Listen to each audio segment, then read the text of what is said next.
وقال تعالى في شان حبيبه ورسوله محمد صلى الله عليه وسلم إن الله وملائكته يصلون على النبي يا أيها الذين آمنوا صلوا عليه وسلموا تسليما بكماله كشف الدجى جماله حسنت جميع خصاله صلوا عليه وآله الجنة بهشت الخالي سرما بغفري استيرادان سرما بغفري استيرادان نمحقق وجدنا الإسلام Taukai Gauti Kavitan Taukai Gauti Kavitan La ilaha illallah La ilaha Sawai La ilaha illallah La ilaha min ma'budan la tara min ila Allah ta'ala ilaha illallah la ilaha illallah la ilaha illallah Muhammadur Rasulullah sallallahu alaihi wasallam. Alhamdulillah, Muhammad sallallahu alaihi wasallam লাখো কোটি শুকর সুযোগ আল্লাহ তাআলা পবিত্র জুমার দিন জুমার আযান হওয়ার পরে আল্লাহ রাব্বুল আলামিনের বড় মসজিদ সেই মসজিদে হাজির হওয়ার তৌফিক ইনায়াত করেছেন। সেজন্য মুহাম্মদ আলামিনের দরবারে সকলে শুকরগুলো পরিপূর্ণ আলহামদুলিল্লাহ।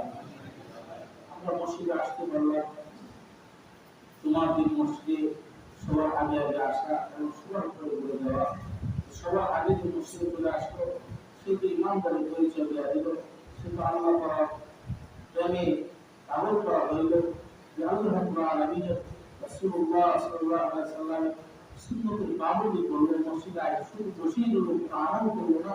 তো জবানটা শুধু আল্লাহ বলতেছে সুবহানাল্লাহ, এটাও ভালো করে বলতে পারে না, শুধুমাত্র চুপচাপ মসজিদের ভিতরে আসে বসে রইল। আল্লাহ রাব্বুল আলামিন ওই লোকটাকে বসে টাকার বিনিময়ে জিকির করার শর্ত করেছেন। বাহিরে দোকানে বন্দরে মহিলা রিক্সাতে পারে অথবা নিজের উপরে কোথাও বসে থাকলে সব পাওয়ার জন্য গ্যারান্টি আছে, তো গ্যারান্টি নাই। যদি আমাদের একটা জায়গাতে গ্যারান্টি আছে, মসজিদ মসজিদের পরিবেশ, মাহফিলের পরিবেশ, জান্নাতি পরিবেশ, ওই সমস্ত পরিবেশে যদি মানুষ বসেও থাকে কিংবা আমল করে না, চুপচাপ বসে থাকে, আল্লাহ রাব্বুল আলামিন এর পুরোটাকে সব দিয়ে দেবেন। সুবহানাল্লাহ। এই জন্য মসজিদে আযান হয়ে যাওয়ার পরে মসজিদে চলে আসা, চলে আসেন কিভাবে? কমপক্ষে আমি গুনাহকে বাঁচল, নেক রাস্তা করতে পারলাম না, কিন্তু আমার দ্বারা নেক কাজ না হয়, ওই নামাজ বুঝি না, জিকির বুঝি না, তাই করি হুজুরের যে হাদিই করি, আরেকজনের যে হাদিই করি, ওই লোকটাও যদি মসজিদে আসে চুপচাপ বসে থাকে, কমপক্ষে মুসলিম গুনাহ থেকে বেঁচে গেল। বাহিরে যত কোন বসে থাকে, যত কোন মুসলিম কি হয়, কি বলছে সে খায়াত করে, এদের বসে সে এদের বসে সে এদের বসে, মিথ্যা হতে পারে, সত্য হতে পারে, সারাদিন দেখবেন পরনিন্দা পরনিন্দা পরনিন্দা এই সমস্ত আলোচনা সব সময় চলতেছে। কিন্তু মসজিদে যখন বান্দা চলে আসলো, কোনো বান্দা যত বড় ঘুষখোর হোক, যত বড় সুদখোর হোক, যত বড় অন্যায় করে হোক, কোনো মানুষ মসজিদে ঢোকার সময় সে ঘুমাইয়ে আসতে পারে না। মসজিদে যখন সে ঢোকে, সে তার শরীরে কোনো গুনাহ থাকে না। আপনি এই বঙ্গভবনে ঢুকবেন, সংসদ ভবনে ঢুকবেন, আপনাকে চেক আপ করবেন, সামান্য একটা আংটি আছে, এই আংটিতে তার বড় চাবির একটা রিং আছে, এই রিংটা তার কারণে দেখবেন যে এই ইয়ার মধ্যে এই ইমিগ্রেশন যেটা করে, অর্থাৎ যে একটা গেটের মতো বানায় আছে, অথবা যে নিরাপত্তা প্রহরী আছে, আইন শৃঙ্খলা বাহিনী আছে, এদের হাতে একটা যন্ত্র লাগে, বললেই ক্রিক ক্রিক শব্দ উঠে যায়। মনে আপনার কাছে কিন্তু একটা এই লোহা জাতীয় একটা পদার্থ আছে, তার মানে বোঝা গেল ওইখানে ঢোকার সময় আপনার শরীর থেকে সমস্ত অবৈধ জিনিস রেখে দেওয়া হয়। আর আল্লাহ রাব্বুল আলামিন রাসূল বলেছে দুনিয়ার মধ্যে সবচেয়ে দামি জায়গা মসজিদ। আর এখানে যত বান্দা এক একটা সময় এক একটা মুহূর্ত গেল আল্লাহ রাব্বুল আলামিন তার গুনাহ মাফ করতে থাকে, সব দেখতে থাকেন। এই পরিবেশে যখন বান্দা ঢোকে ওই বান্দা মসজিদে গিয়ে আসার সাথে সাথে তার গুনাহগুলো কি ফেরেশতা রাখে দিতে সুবহানাল্লাহ। অবৈধ জিনিস নিয়ে মসজিদে ঢুকতে পারবে কি বলে সংসদ ভবনের চাইতে মসজিদের দাম বেশি না কম? বঙ্গভবনের চাইতে দাম বেশি না কম? যত দুনিয়ার মধ্যে হোয়াইট হাউস আমেরিকার যে সংসদ আছে অথবা আরো যদি দামি কোন জায়গা থাকে দুনিয়ার লাইনে এর চাইতে মসজিদ আছে একটা সাফা হল এরপর সেটার দাম বেশি। এইটার মধ্যে যদি বাংলা থেকে কোনো অবৈধ জিনিস তার মানে কি সগীরা গুনাহ, কবিরা গুনাহ, জানা গুনাহ, অনাদারা গুনাহ, শিরকি গুনাহ, বেদাতি গুনাহ, সুদ খাওয়া গুনাহ, ঘুষ খাওয়া গুনাহ, সমস্ত গুনাহগুলোকে আল্লাহ রাব্বুল আলামিনের নির্ধারিত ফেরেশতা আপনার শরীর থেকে রেখে দেয়। আপনি এখন যারা আমরা মসজিদে আসি কারো শরীরে কোনো গুনাহ নাই, বিশ্বাস হয়? কারো শরীরে কোনো গুনাহ নাই। দেখবেন যে যেই লোকটা সারাদিন পরিশ্রম করার পরে যখন সে গোসলটা করে শরীরটা একদম নিস্তেজ হয়ে যায়, তার মধ্যে একটা ঘুম ঘুম ভাব লাগে, আরাম ভাব লাগে। আর যে লোকটা কোনো কাজকর্ম করে না, ঘুরে আর খায় এর কোনো শান্তি নেই, এবং ইজি কামে বিজি, মানে কোনো কাজের শেষ নাই, আবার একটাও কোনো কাজ নাই, কামের নামের একটাও নাই, আবার কামের শেষ নাই, এবং ইজি কামে বিজি। বুঝছেন? তাহলে আর যার কাজ আছে সকাল বিকাল সন্ধ্যা সকাল সব সময় কাজ করতেছে, এই লোকটা একটা হুমিয়ানের মধ্যে চলতেছে। এই লোকটা দেখবেন যে সব সময় কাজও করতেছে, আবার একটা দোকান এরকম করে প্রকাশ করতে হবে, সব কিছু টাইম ঠিক আছে। ওই লোকটাকে যে জিজ্ঞেস করা হয় ভাই আজকে ঘুম থেকে পড়েছে, খুব আরামে ঘুমিয়েছে। রাসূলুল্লাহ সাল্লাল্লাহু আলাইহি সাল্লামের হাদিসের ভাষ্য অনুযায়ী বান্দা যখন মসজিদের পরিবেশে ঢুকে যায় আর তার শরীর থেকে আল্লাহ সমস্ত গুনাহ থেকে মুক্তি দান করে হেফাজত করে, ওই বান্দা যখন মসজিদের পরিবেশে বসে থাকে তার বসে থাকার দ্বারা তার মধ্যে একটা আরামের ঘুম ভাগ করা লাগে। একদম মানে রাত্রে 4টা মনিটা ঘুমের সব বুঝে দেবে না, সারাদিন পেরেশানি, রাত্রে বেড়ে ঘুম হয় না, অন্য শান্তি লাগে। আপনি একদিন না ঘুমাই দেখে কেমন অশান্তি লাগে। ঘুম আল্লাহ রাব্বুল আলামিন এত বড় নিয়ামত। একটা মানুষ যদি দৈনিক যদি 5 ঘন্টা না ঘুমাতে পারে, ওই লোকটা এক সপ্তাহ পরে দেখবেন তার ব্রেনে সমস্যা হয়ে যাবে, সে মাথায় কোনো কাজ করবে না, সে উশৃঙ্খল অবস্থা হয়ে যাবে, কারো কথাও তার ভালো লাগবে না, বাচ্চাদের সাথে ভালো ব্যবহার করবে না, স্ত্রীর সাথে ভালো ব্যবহার করবে, সে অস্থিরতা ভাব থাকে। আর এই লোকটা যখন মসজিদের সামনে যায়, মসজিদের বারান্দায় দাওয়াতে তবলীগের মেহনতের নামে যারা মেহনত করতেছে তারা লোককে যারা তালিম করতেছে, তালিম করা অবস্থায় যখন ওই লোকটা লক্ষ্য করলো তালিম করতেছে একজনে বাকি 10-12 জন 15 জন লোক একসাথে বসা, এখান থেকে প্রায় লোকে গেলি মাথা ঝুলায়, মানে ঘুমের তন্দ্রা ভাব তাকে এত কাম করতেছে, সে করে যেতে চায়, জিজ্ঞেস করলো ভাই তোমাদের এত ঘুম কেন? জিজ্ঞেস করার পরে বলতেছি এত ঘুম কেন, এটা তো তোমাকে বোঝাইতে হবে, তোমাকে আমার সাথে আসতে হবে। তাকে রুজু করানো হলো, এভাবে রুজু করে তাকে আইনে মজলিসে বসে দেওয়া হলো। তার মাঝেও কি হলো, ঘুমের তন্দ্রা ভাব এসে গেল, এরকম ভাবে মাথা ঝাঁকি দিচ্ছে বাবা। জিজ্ঞেস করা হলো কি ব্যাপার, এত ঘুম কেন? এত ঘুমের চাপ তার চোখের মধ্যে যে এখনই শুয়ে গেলেই তার কাছে ভালো লাগলো। এরপরে জিজ্ঞেস করা হলো তার ঘুমের কারণটা কি? ঘুমের কারণ হলো সে যখন মসজিদে ঢুকছে তার রাতের গুনাহ, দিনের গুনাহ, সকালের গুনাহ, বিকালের গুনাহ সব গুনাহ তো ফেরেশতা রেখে দিয়েছে। এখন তার শরীর একদম পরিষ্কার নিটের ক্লিন হয়ে গেছে। এখন যখন তালিমের পরিবেশে বসছে আল্লাহ রাব্বুল আলামিনের পক্ষ থেকে রহমতের সকিনা নাযিল হচ্ছে, আর সকিনা নাযিল হওয়ার কারণে আল্লাহ রাব্বুল আলামিনের রহমতের গুণ তার মাথার মধ্যে চোখের মধ্যে এমন দিয়া দিয়েছে, তার মধ্যে ঘুমের ভাব এসে গেছে। ওই লোকটা বলল হুজুর আমি 3 দিনের জন্য যাব।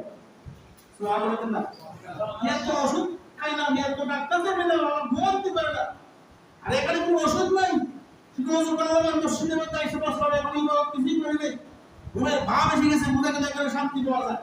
সুবহানাল্লাহ বলে এখানে কি পাওয়া যায়? শান্তি পাওয়া যায়। 3 দিনের জন্য গেল, আমি সপ্তাহে বলবো ভাই আপনার কোনো আমল নেই, আপনার শুধু আমল ঘুমানো। আপনার কি আমল? শুধু কোনো ঘুমানো তো আপনার আমল, আপনার আমল নাই। যতক্ষণ পারেন ঘুমাবে, এরপর বাকি সময় আপনার ইচ্ছা মতো হবে আমল বলতে সময় আমল করবে। ওই লোক আল্লাহর ইসলাম মেহনতের সাথে লাগিয়ে গেল, লাইনের দ্বারা এমন হইল যে সে একেবারে 3-4 রাত দিয়ে ভোর বাড়িতে আসছে, তার মধ্যে এত পরিবর্তন আসছে, এখন আর আগের মতো ব্যবহার মানুষ করে না, আগের মতো কথা আর বলে না, নামাজ ছেড়ে আর দোকানে বসে থাকে না, টিভির সামনে বসে থাকে না, সে এমন পরিবেশ হয়ে গেল তার চেহারা মধ্যে দেখলে আল্লাহর মনে হয়। সেই লোকটাকে দেখলে আল্লাহর কথা মনে হয়, মনে করুন ওই লোকটা আল্লাহ। লোকটা কি আল্লাহ। যে সেবার আরি লইয়া মাথা লইয়া সেবার একদম সেবা দেখতে সেবা মনে হয়, তাহলে সেবা কিরণ দেব যে মাছ দিয়ে যায়, তার কাছে মনে হয় মাছ দিয়ে যাও, মাছ দিয়ে যাও। যে রকম ভাবে দেখবেন এই যে মহিলাদের কানের ঘুরগান, কানের নাকের ঘুরে, এরকম বিভিন্ন বিষয় নিয়ে দেখবেন ঘুরতেছে, তারা দেখলে বোঝা যায় সে অনেকটা ফেরিওয়ালা, তার কাছে মহিলাদের কিছু বিষয় পাওয়া যাবে, তাকে ডাক দিয়ে সেই সমস্ত জিনিস টাকা হয়।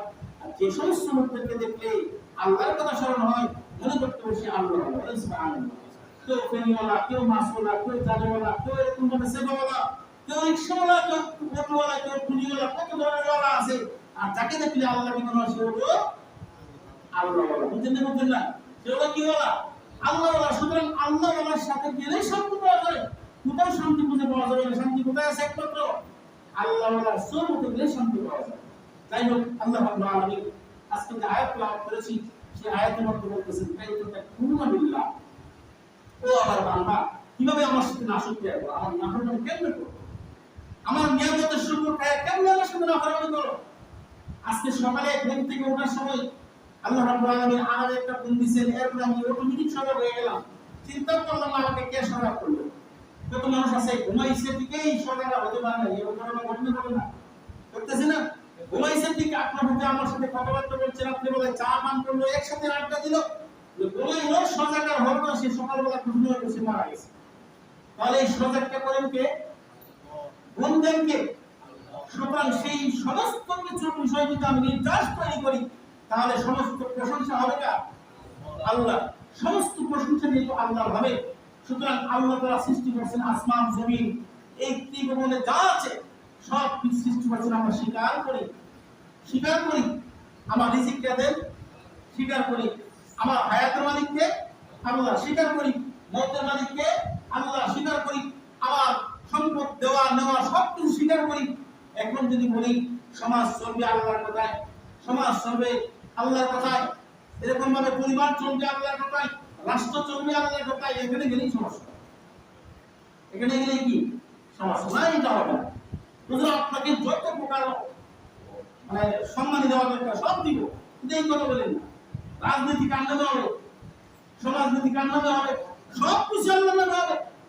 আল্লাহ রাব্বুল আলামিন নবী যখন মক্কাতে জন্মগ্রহণ করলেন, জন্মগ্রহণ করার পর থেকে 40 বছর পর্যন্ত সবাই থেকে আদর করে, সবাই থেকে কি করে? আদর করে, মহব্বত করে, ভালোবাসে। আল্লাহ আমিন নামে ডাকে, সবাই মহব্বত করে। এত সুন্দর চেহারা, এত সুন্দর, এত ভদ্র শরীর, তার মধ্যে কোনো অবদ্ধতা নেই, তার মধ্যে কোনো ধরনের বেয়াদবি নেই। এত আদর ওরা ছেলে আর হতে পারে না। আমিনার গর্ভে জন্মগ্রহণ করেছে, আব্দুল্লাহ ওরসজাত সন্তান। সেই সন্তানকে সবাই তুলে নিতে চায়, সবাই আদর করতে চায়। যেই জন্য মুসলমান করা হয়ে গেল, আল্লাহর পক্ষ থেকে অর্ডার আসছে, ও মুহাম্মদ, সমাজ আমি আল্লাহর কথা চলবে, রাষ্ট্র আমি আল্লাহর কথা চলবে। এরকম ভাবে পরিবার পরিজন যা কিছু আছে আফ করে নিছে নবীনের উপরে, সব কিছু আল্লাহর কথাই চলবে। আর নেতার কথা চলবে না, অমুকের কথা চলবে না, অমুক সংবিধানের কথা চলবে না, সব কিছু আল্লাহর কোরআনের কথা চলবে। এই তো আল্লাহ আমি এখন সূত্র হয়ে গেল। বললাম না ঠিক করলাম? ঠিক করলাম। সবাই শত্রু হয়ে গেল, নিজের চাচারা পর্যন্ত শত্রু হয়ে গেল। মুহাম্মদ কি উল্টা কথা বলতেছে, বাপদাদার সমস্ত ধর্মের উপর চুনকালি লাগাচ্ছে, আমাদের পূর্বপুরুষদের ইতিহাস ঐতিহ্য নষ্ট করে দিচ্ছে। এরকম ভাবে যখন মুহাম্মদ রাসূলুল্লাহ সাল্লাল্লাহু আলাইহি ওয়াসাল্লামের সাথে শত্রুতা শুরু হয়ে গেল, থাকতেছেন কিছু কিছু মানুষ যখন মুহাম্মদ রাসূলুল্লাহ যখন তাকে বুঝান দ্বীন সম্পর্কে, কোরআন সম্পর্কে, আল্লাহ সম্পর্কে বুঝান, যাদের ভিতরে আল্লাহ তাআলা হেদায়েত দেওয়ার, আলো দেওয়ার শক্তি দান করেছেন, যাদের মধ্যে হেদায়েত আসছে, তাদের মধ্যে পরিবর্তন চলে আসছে। বাবা তাকে ত্যায্য করে দিয়েছে, মা তাকে ঘর থেকে বের করে দিয়েছে, এরপরে তারা মুহাম্মদের সান্নিধ্য, মুহাম্মদের সংস্পর্শ চায় না, মুহাম্মদের সংস্পর্শ চায় না। এমন হয়েছে তাদেরকে একদম বালুর মধ্যে, উত্তপ্ত বালুর মধ্যে, মরুভূমির মধ্যে কুকুর করে শুয়ে রাখছে, বুকটাকে নিচের মাটির মধ্যে দিয়া শুয়ে রাখছে, পিঠের উপরে অনেক বড় একটি পাথরের উপর চাপা দিয়ে রাখছে। আরব দেশের অবস্থা হচ্ছে যে পাথর যেরকম গরম, বালু সেরকম গরম, জুতা ছাড়া হাঁটার কোনো সুযোগ নেই, আপনি হাঁটতেই পারবেন না। এত তীব্র গরমের মধ্যে নিচে পানি গরম উপরে পাথর গরম মাঝখানে বেলাল রাদিয়াল্লাহু আনহু ওনাকে বলছেন মুহাম্মদকে স্বীকার করো, আল্লাহকে স্বীকার করো, রাসূলকে স্বীকার করো, কোরআন স্বীকার করো, যদি না করো তোমার হত্যা করে দেব। বেলাল রাদিয়াল্লাহু কি বলেন? বেলাল রাদিয়াল্লাহু আনহু বলেন ও আবু জাহেল রাশিদা, আমি বেলাল মুহাম্মদের কাছে যে শান্তি পেয়েছি, মুহাম্মদের ভালোবাসা আমি যে পাগল করা হয়েছে তা জানার জন্য। মুহাম্মদ এত সুন্দর সুন্দর কথা বলে তার সামনে গেলে মানুষের জীবনে গরম হয়ে যায়। একদিন, দুই দিন, 5 দিন, 1 সপ্তাহ, 1 মাস যদি কেউ না খাওয়া ওটা তাকে খাওয়ার কিছু নাই। মুহাম্মদুর রাসূলুল্লাহ সাল্লাল্লাহু আলাইহি সাল্লামের সামনে যাওয়ার সাথে সাথে বরকতি রহমতি কুদরতি আল্লাহ রাব্বুল আলামিনের হাতে তৈরি করা জান্নাতি চেহারা দেখার সাথে সাথে ওই খোদার কলকি খোদাকে আল্লাহ রাব্বুল আলামিন বলতে দেন সুবহানাল্লাহ। এত সুন্দর চেহারা, তাই নাকি মুহাম্মদ এত সুন্দর ভাবে কথা বলেন, মুহাম্মদ এত সুন্দর আদবের সাথে আমাদেরকে কোরআন শিক্ষা দেয়। যে কোরআনের তেলাওয়াত একবার নয়, বারবার করলেও সেই কোরআনের মজা শেষ হয় না। কেমন বুঝেন? যারা বয়স 100 বছর হয়ে গেছে সূরা ফাতিহা শুরু থেকে শুরু করা পেয়ে উঠতেছে, কেন নাকি পরিবর্তন হয়েছে না? এখন কোরআন কোরআন করতেছে সূরা ফাতিহা নামাজ পড়ো, চলবে নাকি? চলবে না। কোরআন এমন একটা কিতাব, আপনি ছোটবেলায় কত এই টুইঙ্কেল টুইঙ্কেল কত কবিতা পড়ছেন, এই কবিতার মজা লাগে না? ওই দেখা যায় তাল গাছ, ওই আমাদের কবিতা পড়ছে না, আমাদের নতুন কবিতা পড়ি। হ্যাঁ, কিন্তু কোরআনুল কারীমের সূরা 114 খানা সূরা, 30টা পারা, আল্লাহ রাব্বুল আলামিন প্রত্যেকটা আয়াতের মধ্যে এত মজা দান করে দিয়েছে, বান্দা যতই পড়ে ততই ভালো লাগে, যতই পড়ে ততই ভালো। সুবহানাল্লাহ। আমাদের জন্য একটা বিশাল নিয়ামত আল্লাহ রাব্বুল আলামিনের পক্ষ থেকে রাসূলুল্লাহ সাল্লাল্লাহু আলাইহি ওয়াসাল্লাম মাধ্যমে দেখে গেছেন, বান্দা তোমার ঘরে কিছু নেই, কোরআন তেলাওয়াত করো, সূরা ইয়াসিন তেলাওয়াত করো, দেখবে তোমার পেটের মধ্যে ক্ষুধা থাকবে না। তোমার আম্মু মৃত্যু সময় হয়ে গেছে, একদম মৃত্যুশায়ী শয্যাশায়ী অবস্থা, এই মুহূর্তে মারা যায় না অবস্থা, এত কঠিন কষ্ট তার লাগতেছে, তুমি তার সামনে সূরা ইয়াসিন তেলাওয়াত করো, তার কষ্ট লাঘব হয়ে যাবে, কষ্ট লাঘব হয়ে যাবে। আর এই কোরআনুল কারীমের মধ্যে রহমত আর বরকত।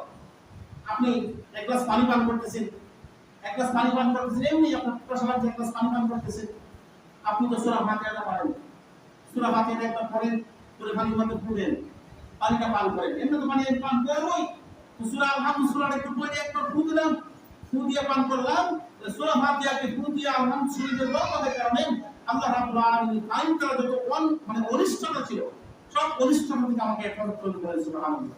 এবং এই পানির দ্বারা আমার আল্লাহ রাব্বুল আলামিন যত প্রকার শরীরের জন্য যত প্রকার নিয়ামত দরকার সমস্ত নিয়ামত আমার শরীরে দান করেন, বলেন না আলহামদুলিল্লাহ। এই কথাই আল্লাহ রাব্বুল আলামিন বলেছেন, কাইফা তাকফুরুনা বিল্লাহ ওয়া কুনতুম আমওয়াতান, তোমরা কিভাবে স্বীকার করো না সত্যি আমার সাথে সকালে তোমাকে ঘুম থেকে জাগতে বললাম, এখন তুমি সারাদিন কাজকর্ম করলে তোমার শরীরে শক্তি দিলাম, তাকত দিলাম, কাজকর্ম করলে মই দিলাই করলে সে কত কাজ করলাম, আমার পক্ষ থেকে নিষেধ নাই, আজান হয়ে গেছে, এখন তো দরকার ছিল তোমার আমার ডাক্তার শোনার সাথে সাথে সমস্ত কাজ করে রেখে মসজিদে চলে আসা। কিভাবে তুমি আমাকে নাশকরিয়ার সাথে, তুমি এরকম নিষ্ঠুরতার সাথে আমার সাথে নাফরমানি করে তুমি কেন এখন ক্ষেত্রে আগে বসে রইলা, কেন গরুর খামারে বসে রইলা, কেন চায়ের দোকানে বসে রইলা? জানো কাইফা তাকফুরুনা বিল্লাহ ওয়া কুনতুম আমওয়াতান, তুমি তো একটা মৃত অবস্থা ছিল, তোমার কোনো পরিচয় ছিল না, তোমার কোনো অস্তিত্ব ছিল না, তোমার কোনো পরিচয় ছিল না, কুনতুম আমওয়াতান, তুমি মৃত ছিলে, তুমি নিজে থেকে নিজে কিছু করার পাওয়ার তোমার ছিল না, এমন একটা বিষয় ছিল তুমি তো সম্মানের সাথে সেটা কিনে না, সম্মানের সাথে সেই না নাপাক একটা পানির ফুটা ছিল তুমি। আর আমি আল্লাহ রাব্বুল আলামিন সেই নাপাকটা পানির ফুটা থেকে তোমাকে লাকাদ খালাকনাল ইনসানা ফি আহসানি তাকওয়িম, এত সুন্দর সুঠাম দেহের অধিকারী তোমাকে বানাইলাম। একটু তাকায় দেখো না পাক মসজিদের সামনে, একটু তাকায় দেখো না সোনাকে মাটি ঈদের সময় মানুষ কত আছে, হাত নাই পা নাই, একটু তাকায় দেখো চোখ নেই, একটু তাকায় দেখো কান আছে শুনতে পারে না, চোখ আছে দেখতে পারে না, জবান আছে কথা বলতে পারে না, পা আছে পাখি পাকাইতে পারে না, এবার সুন্দরই আছে, আছে না নাই? আছে না নাই? একটু বান্দা তাকায় দেখ, আমি আল্লাহ পাক তোকে কত সুন্দর করে বানাইলাম। আফালা ইয়ানজুরুনা ইলাল ইবিলি কাইফা খুলিকাত, ও আমার বান্দা, তোমরা কি দেখো না আমার যত সৃষ্টি জগৎ আছে সব কিছু দিকে তাকায় দেখো না আমি কিভাবে তোমার জন্য সৃষ্টি করছি। গাছপালা আমার প্রয়োজন নাই, নদী নালা আমার প্রয়োজন নাই, সমুদ্রে ইলিশ মাছ আমার প্রয়োজন নাই, গোস্তের খাবার আমার প্রয়োজন নাই, কাশির গোস্তের খাবার আমার প্রয়োজন, সব কিছু তোমার জন্য দেয়া দিলাম। বান্দা আমি শুধু চাই বান্দা একবার আগুনবার করে আমার কুতুবকে একটা সেজদা দাও আর বলে সুবহান রাব্বিল আলা, সুবহানাল্লাহ। আল্লাহ নবী বলেন দুনিয়ার সমস্ত কাজের ভাগ দিয়া যখন মসজিদের মাইকে মুয়াজ্জিন সাহেব এলান দেন আল্লাহু আকবার আল্লাহু আকবার হাইয়া আলাস সালাত হাইয়া আলাল ফালাহ ক্বাদ কামাতিস সালাত ক্বাদ কামাতিস সালাত, এই বাক্যগুলো যখন তেলাওয়াত করা হয় তোমার উপরে সমস্ত কাজ হারাম হয়ে যায়, সব কাজ ফেলে দিয়ে তোমার উপর উচিত হলো ফরজগুলো ওয়াজিব হয়ে যায়। বান্দার কাছে সারা দিয়ে তার প্রশংসা হয়, তুমি পঞ্চমুখ হয়ে যাও। তোমাকে আল্লাহ রাব্বুল আলামিন এত সুন্দর করে হাতটা সৃষ্টি করেছেন পাঁচটা আঙ্গুল দ্বারা। এই পাঁচটা আঙ্গুল দ্বারা তুমি ভাতের তরকারিটা নিয়ে ভাতের মাছের পাখিটা দ্বারা ভাত তুলাটি এইগুলো করে হাত দ্বারা সুন্দর করে তুমি খাবার খাও। দুনিয়ার মধ্যে যত প্রাণী আছে, গরু আছে, ছাগল আছে, উট আছে, দুম্বা আছে, সমস্ত প্রাণী হাত দিয়ে খাবার সুযোগ নেই, সেই খাবারের সামনে মাথা নত করে খায়। আর মুসলমান কত বড় মুসলমান, যেই মানুষকে আল্লাহ এত সুন্দর করে বানাইলেন, হাতটা খাবারকে এমন ভাবে করে খায় যেন সেই খাবারের সামনে মাথা নত করতে না হয়। সুবহানাল্লাহ। মাথা নত করলে কোথাও হবে না। এখন নেতার সামনে মাথা নত করি, পীরের সামনে মাথা নত করি, এই মাজারের সামনে মাথা নত করি, কি আশ্চর্য কারবার। রাসূলুল্লাহ সাল্লাল্লাহু আলাইহি ওয়াসাল্লাম বলেছেন আল্লাহ রাব্বুল আলামিন তোমাকে মাথা নত করার জন্য একটা জায়গায় রাখছেন, তুমি আল্লাহর কুদরতে ইশারা করবে আর কোথাও তুমি মাথা নত করবে না।